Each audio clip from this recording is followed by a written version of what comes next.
जिसने हमको सांसें दी, जिसने हमको ज़िंदगी दी, जिसने हमको जीवन दिया, अब हम उसी को मिटा रहे हैं। जी हाँ दोस्तों, यह वाक्य अरावली पर्वत पर एकदम फिट और सही बैठ रहा है।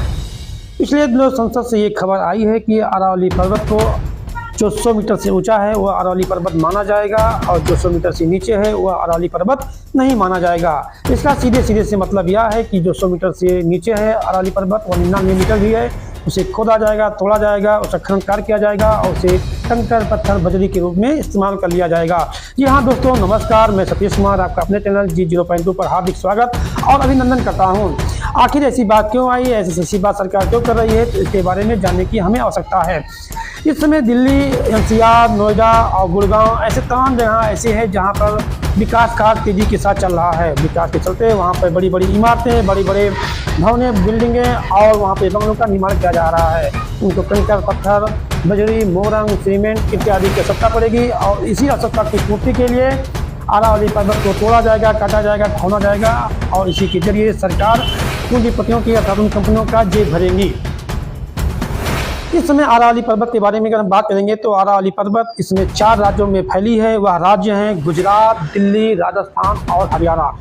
ऐसे अरावली पर्वत का मैक्सिमम हिस्सा राजस्थान में पड़ता है और इन 4 राज्यों को मिलाकर लगभग 800 किलोमीटर, जी हाँ दोस्तों, इन 4 राज्यों को मिलाकर लगभग 800 किलोमीटर के क्षेत्र में यह अरावली पर्वत फैला हुआ है। दोस्तों, अरावली पर्वत के बारे में अगर हम बात करें तो अरावली विश्व की सबसे प्राचीनतम पर्वत श्रेणी है या पर्वतमाला है। इसका जीवन काल लगभग 3.5 अरब वर्ष पहले की मानी जाती है। इतनी पुरानी, इतनी प्राचीन होने के बाद भी अरावली पर्वत का की जाहिर सी बात है कि इसमें जो है क्षरण काल होगा, इसमें थोड़ा सा अपर्दन होगा, जिसके चलते इनकी जो चोटियाँ, ऊँची चोटियों धीमे धीमे नीची हो जाएंगी और इसी के चलते सरकार इनको 200 मीटर से ऊँची चोटियाँ हैं उसको अरावली पर्वत मान नहीं है और जो उसके नीचे हैं उसको अरावली पर्वत नहीं मान नहीं है। देखिए, अरावली पर्वत इसमें 800 किलोमीटर की रेंज में फैला हुआ है और इसी 800 किलोमीटर रेंज में हजारों नहीं लाखों की तादाद में इस पर वनस्पतियाँ, पेड़ पौधे, औषधीय पौधे पाए जाते हैं और इन्हीं की छत्र छाया में वहाँ पर विभिन्न प्रकार के जीव जंतु जैसे टाइगर हुआ, भालू हुआ, लकड़बग्घा हुआ, विभिन्न प्रकार के पशु पक्षियाँ हुए वहाँ पे पाए जाते हैं और यही अरावली पर्वत अपनी जैव विविधता को समेटे हुए है। ऐसे में अगर अरावली पर्वत का उत्खनन कार्य किया जाएगा, इसको खोदा जाएगा, इसका नामो निशान मिटाया जाएगा, तो जाहिर सी बात है इसमें रहने वाले, पाए जाने वाले वह पेड़ पौधे, वो जीव जंतु, वह नदियाँ, वह तालाबें, वह जो विविधता जो समेटी हुई है, इनका भी नाश हो जाएगा और हमको जो आज समय हवा, ऑक्सीजन इनसे मिल रही है उसका मिलना बंद हो जाएगा। आप सभी को पता है कि इस समय दिल्ली में का वायु प्रदूषण कितना चरम स्तर पर पहुँच गया है, जिसका जिक्र भारत में ही नहीं बल्कि विदेशी मीडिया भी लगातार कर रही है। अगर ऐसा हो गया तो दिल्ली में क्या रहना, क्या वहाँ पे जीवन यापन संभव हो पाएगा, यह सोचने की बात है।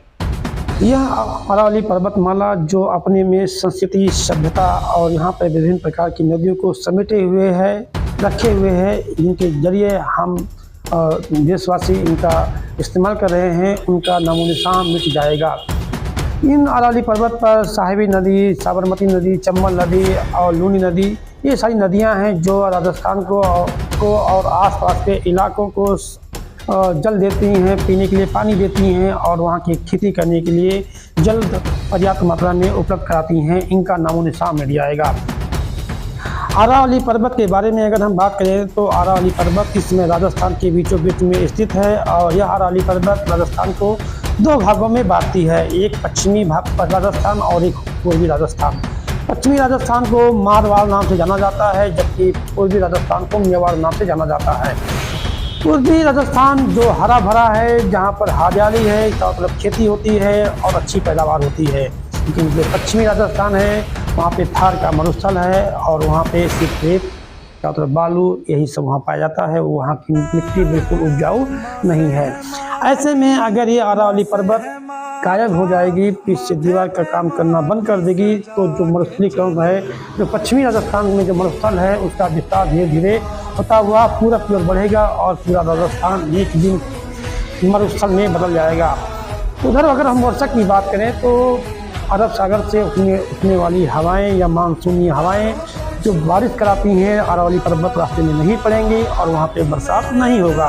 इससे राजस्थान में सूखा पड़ेगा। राजस्थान में नहीं, वहाँ के आसपास इलाकों में भी सूखा पड़ेगा, कृषि कार्य नहीं हो पाएगा, हरियाली धीमे धीमे मिट जाएगी और ये मानसून जाएगा सीधे हिमालय पर्वत पर और हिमालय पर्वत से टकराएगा, वहाँ पर अधिक मात्रा में बारिश कराएगा, हिमपात होगी और धीमे धीमे वहाँ से बाढ़ आना शुरू किया करेगा।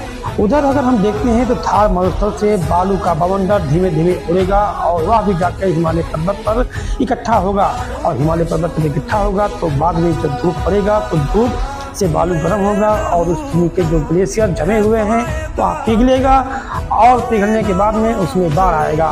वहाँ पर उपस्थित सिंधु, सतलज, झेलम, ब्यास और ये गंगा नदी में बाढ़ आएगा और वह बाढ़ का भयंकर रूप हमारे उत्तर प्रदेश, राजस्थान और ये बिहार और उत्तराखंड यहाँ सब पे देखने को मिलेगा, जिससे मानव जीवन अस्त व्यस्त हो जाएगा और मानव जीवन का अस्तित्व खतरे में पड़ जाएगा।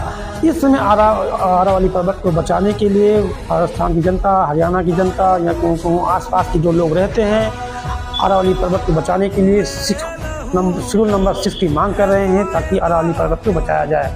6 नंबर शेड्यूल वह होता है जो अगर भारत सरकार चाहे किसी राज्य में उत्खनन कार्य करने के लिए, भूमि के संरक्षण की मतलब भूमि उत्खनन करने के लिए, तो वहाँ पर रह रहे लोगों के, वहाँ के नागरिकों से मतलब उस राज्य के नागरिकों से उनके अनुमति लेना जरूरी होगा और बिना अनुमति के वहाँ पे खुदाई कार्य नहीं होगा। लेकिन जब राजस्थान में ये लोग ऐसे में अरावली पर्वत को बचाने के लिए सेफ अरावली नाम से आंदोलन चला रहे हैं तो ऐसे में वहाँ पर शेड्यूल नंबर 6 भरपूर मात्रा में काम करेगी। आपको कैसा लगा हमारे वीडियो के बारे में? अगर आपको हमारा वीडियो अच्छा लगा हो, इस वीडियो की जानकारी अच्छी लगी हो तो अपना कमेंट जरूर कीजिएगा और जितना हो सके अरावली पर्वत के बारे में जरूर लिखिएगा और जितना आप अरावली पर्वत के बारे में लिखेंगे उतनी ज़्यादा आपकी बौद्धिक विकास, आपकी नॉलेज में, आपकी जनरल नॉलेज में विकास होगा, वृद्धि होगा। और फिर मिलते हैं नए वीडियो में, तब तक के लिए नमस्कार, जय हिंद, जय भारत।